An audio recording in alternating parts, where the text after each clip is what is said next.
байқайсыздар ма? Намазхан жігіттердің өзінде де әңгімелесе отырасыз қой, бүйтеді. Кезінде арақ ішіп жүрген кезде ше, мә деп анау, мә баяғыдан ау деп бар ғой. Баяғыларын айтып отыратындар көргенсіздер ма?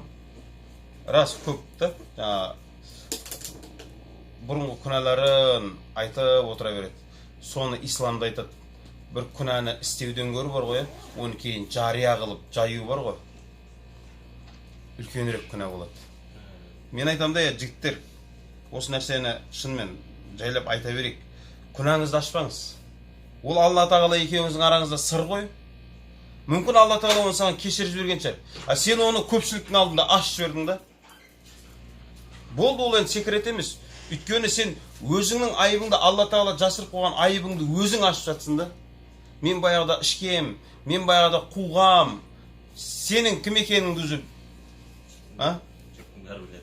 Мысалы, кейбір кезде бір жігіттер бүйтеді, бір қызығы бар ғой. Кеше памдат намазына ұйықтап қалдым. Сөйттім де кейін түсте оқып ала салдым. Қара, намазды қаза қылу күнә ма? Ол сенмен Алла Тағала ғана білетін еді ғой оны. Екеуің араңдағы сыр еді ғой. А сен оны көпшілікке жайып жібердің да. Мүмкін Алла Тағала бір рахымы түсіп сені кешіріп жіберер еді. Жасырып та. Сен оны өзіңнің айыбыңды көпшілікке ашып жібердің да. Соны айтады. Алла Тағала тәубе еттің ба? Баяғы бізде де осыдан қалып кеткен. Көп кісілер уже жаңағы намаз оқыған жігіттерге көбінесе естігенсіздер ма? Кеше кім едің? Ары күні кім едің деп ше? Тарихын ашып отырады да, біреудің артын ашып отырады да. Пайғамбар саласам да 40-тан кейін пайғамбар болды. 40-та келді пайғамбар. Туылғаннан пайғамбар болған жоқ қой. Қарасаңызшы, сіз тәубе еттіңіз ба? Мүмкін Алла Тағала сіздің ол күнәларыңызды жоқ қылып жіберген шығар. Алла Тағала жоқ қылса да, оған Аллаға қиын емес ол. Бізді кешіруі, біздің үлкен, қара сен үлкен күнәң қанша тонна болса да ше, Алланың мейірімі одан да көп. Бірақ біз соны өзіміз ашамыз да. Мысалы қараңыз, жаңадан екі адам кездеседі ғой, сен қарап отырасың. Бір жақсы адам сияқты көрініп отырады. Қандай адам екен деген сияқты отырасың ғой. Бір кезде ол айта бастайды. Мен баяғыда алкаш болғам, мен баяғыда арақ ішкем, мен қуғам, мен көрмеген бәлем қалмаған деп отырады ғой.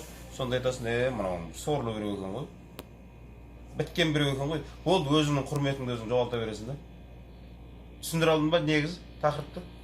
Өзіміздің айыбымызды өзіміз ашпайық. Қателік істейсің. Сен бұрын істегенсің, енді істемеймін деп отырсың ба намаз оқығаннан кейін? Бүгін де істейсің, ертең де істейсің. Өйткені сен періште емессің сен. Адамсың ба? Сен күнә істеу үшін жаралғансың. Бірақ күнә істеп қойып бітіп, жетісіп отыру үшін емес. Істеу үшін дегенге маған күнә істеу міндет екен деп түсініп қалмаңыз. Сіз бәрібір істейсіз деп жатырмын да. Онсыз тұра алмайсың. Бірақ бізге Алла Тағаланың үлкен берген рахымы, мүмкіншілігі, сен тәубе ете аласың. Сенде осындай мүмкіндік бар. Сахабалар да күнә істеген. Рас қой? Пайғамбарларды Алла Тағала күнәдан сақтап қойған. Сахабалардың өзі күнә істеген. Мысалы, Омар радиаллаху анхудың ана мешітке кіріп тұрып біреуді оқ құлататыны бар. Білесіздер ғой тарихта ана әйелдер жақта бір еркек намаз оқып тұрған кезінде барып сөзге келмей ұрады. Сонда анау тұрады да, әйелдер қызғанғанда енді Омар радиаллаху анху. Анау тұрады да, Омар, егер сен осы тірлігіңмен маған бір нәрсе үйреткің келсе, сен еш нәрсе түсіндірмедің маған дейді. Бірақ қияметте мен сенен ақымды алам деген кезде Омардың түрі бұт-шыт болып кеткен, бұзылып кетеді да. Кейін кешке қарай келіп түнгі намазға келсе, Омардың түрі қашып кеткен. Таң намазына келген кезінде ше, Омарды танымай қалды дейді. Көздері отырып қалған, кәдімгі қан жоқ бетінде дейді да. Қарасақ қорқу қалай. Біз кейбір кезде біреулер сенен ертең қияметте алам ақымды десе ше, бәррейтесің. Қаяқты алсаң ояқтан ал, маған да надо будет дей саламыз ғой. Біз қорқпаймыз біз. Бірақ Омар қорқады. Радиаллаху анху.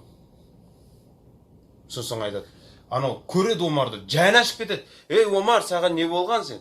Мен сені кешірдім Алла разылығы үшін деген кезінде. Сол кезде Омар езуін тартып бір жымиды дейді.